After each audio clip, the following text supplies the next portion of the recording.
It's your boy Nico, the Virgo, back with another video, and I'm trying to make this quick as possible because, kind of drizzling outside. But I'm just going to go over top 10 or top 15 modifications you should do to your 94 to 96 LT1 B-Body. First thing I would do is a kill switch or multiple kill switches. You know what I mean? For obvious reasons, I don't have to go over that. It's it's better than any security system you can think of.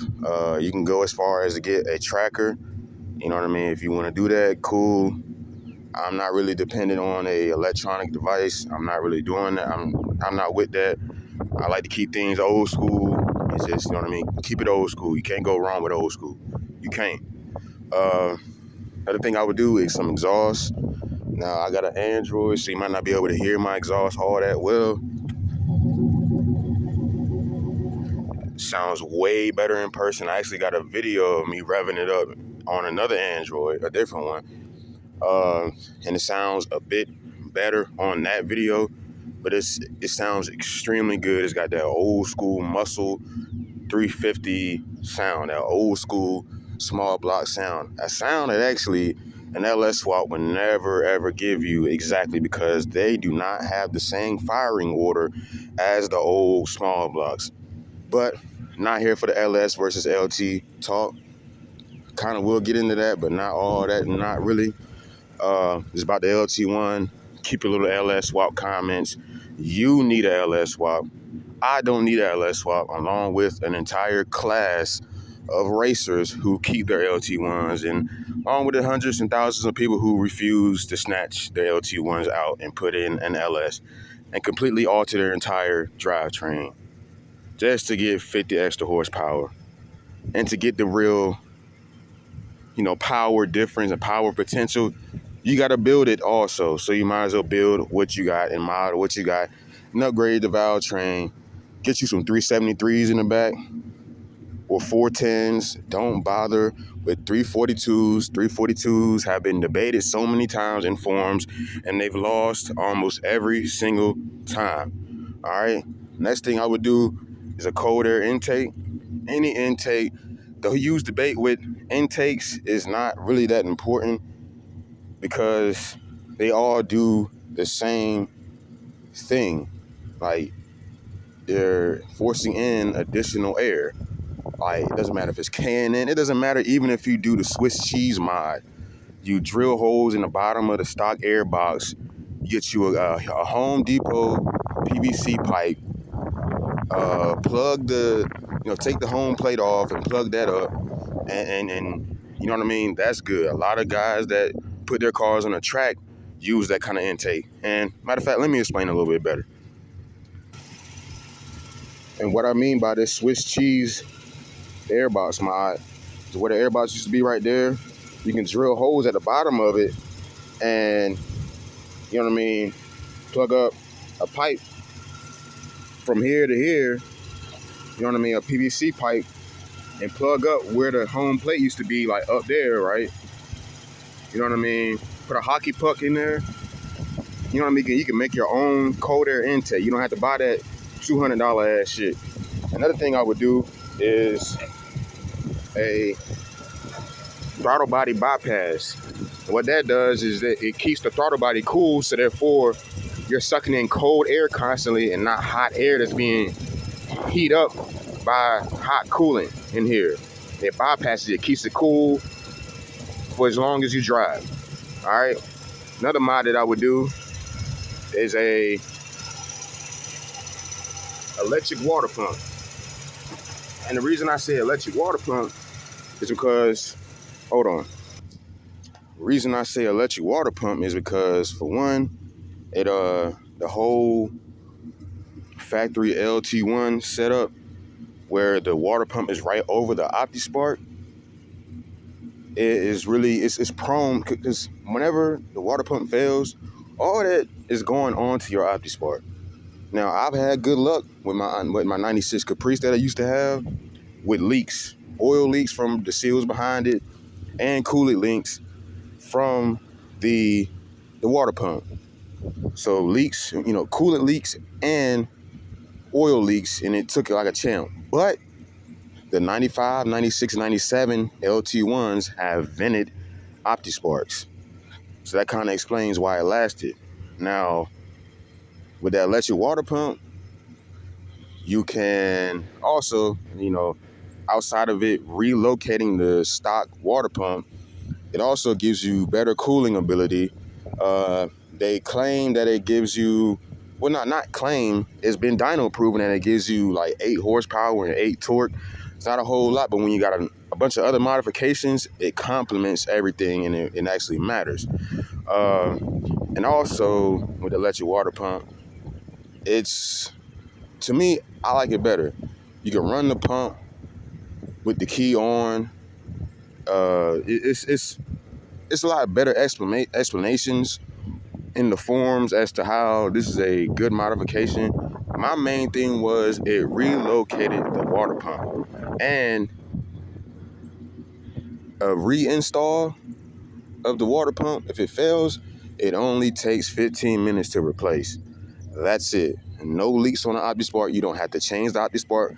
None of the factory issues that you had with the factory water pump. That seems to be the main thing that people like to complain about with the LT1s, and you get to eliminate one of those things with this modification.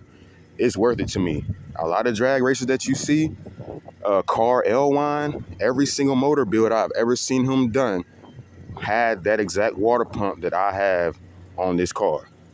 It flows a lot smoother, a lot better.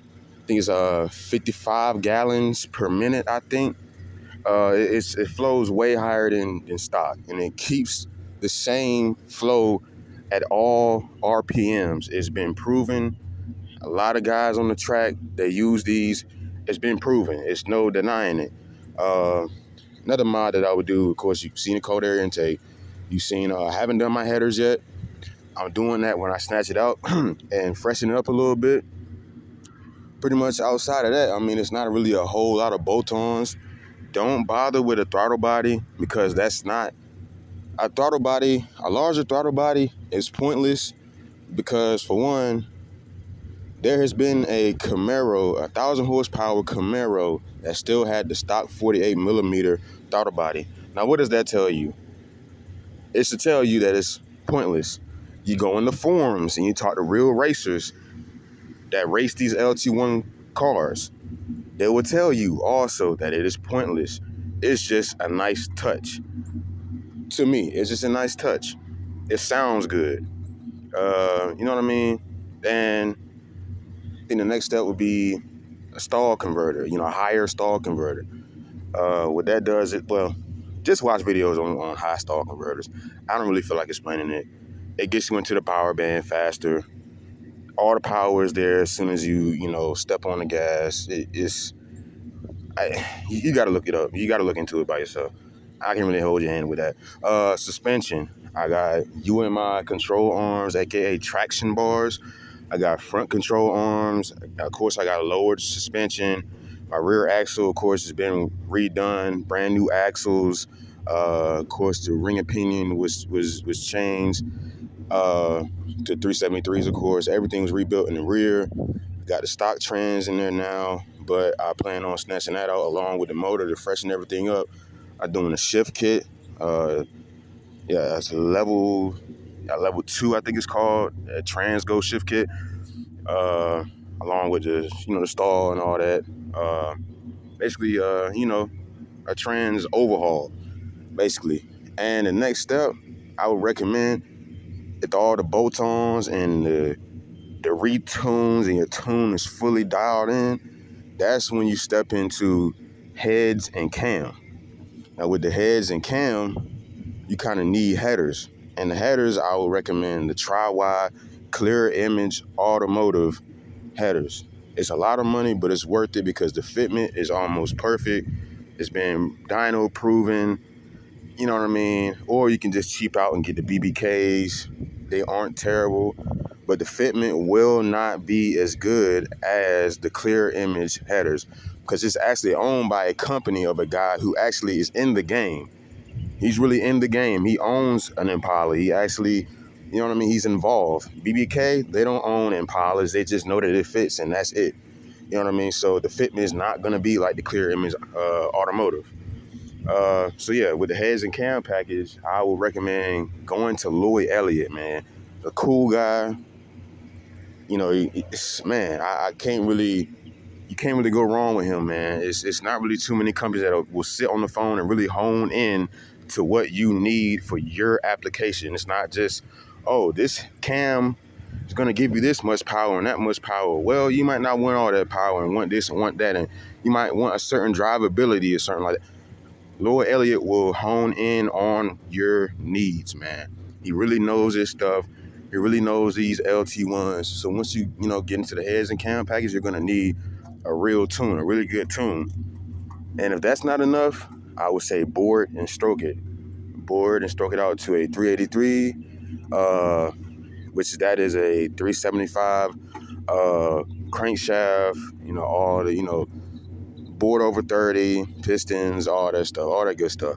Or you can get the 396, which is a 3875, I think.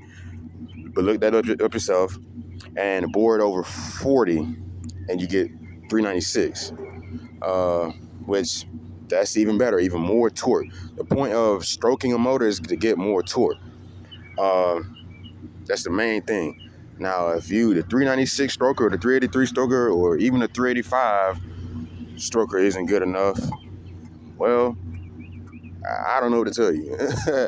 I don't know how it wouldn't be enough for you. If you're a absolute speed demon, you did every single modification I just recommended, sounds like you need a new car.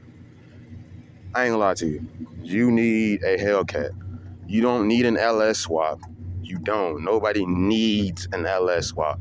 No, you need a better drivetrain. That's what you need. Even if you do plan on doing an LS swap, that if it makes such great power, how about you upgrade the drivetrain first? Nobody seems to do that. They slap the LS in there, almost 30-year-old drivetrain in here, and they think it's just, oh, the LT1 was so terrible. But for one, you didn't touch the drivetrain. Of course it's gonna drive like crap. You know what I mean? But I really don't even know what else it is to touch on the modifications, man. I really touched on every modification you should do, every recommendation, people who to go to. The website you should go to is Top ET page, man. You see a bunch of time slips of guys racing Impalas and Caprices and Roadmasters and all type of whatnot. And you can see each time slip and each setup that they have, what stall they went with, what gears they went with, what tires they went with, brakes, techniques they used, all type of stuff, man. Suspension they use, brakes they use, everything. And guess what? There's no LS swap cars on the Top ET page, man. I have not seen one LS motor on the Top ET page for the Impala SS. And that goes to show you what the LT1 is capable of, man. Stop ragging on the LT1. You come to my page. See, this is an LT1 friendly page. Come on there, hate and talk. LS swap this, LS swap that. You're getting blocked. You're getting deleted. It's my page. I don't want it on here. That ain't what I'm here for. You know what I mean? I'm here for the guy that knows he has an old car. And no matter if he has an outdated motor or not, he has an outdated car. That's what y'all don't realize, the LS swappers. Oh, the motor's outdated. Well, your car is outdated, bro. You got to get a whole nother car every 6 months, because every 6 months, a car is being outdated. There's always going to be a faster car than yours. So what you do is, if you really love this car, build what the hell you got in it already, man. Stop all that feeling like you got to keep up. No, what you can do with it is what you can do with it. A lot of y'all want all this power and can't even drive, man. That's a big thing. Like, driving ability goes a long way with having power, man. So, yeah, man, stop all that. Just enjoy what you got. Talk to the right people, man. If you can't build a motor, don't take it to old boy down the street. Man, listen, man. If you really take your time and you do your own homework, you can build your own LT1. I'm telling you, you get the right parts, talk to the right people, which is Car L1.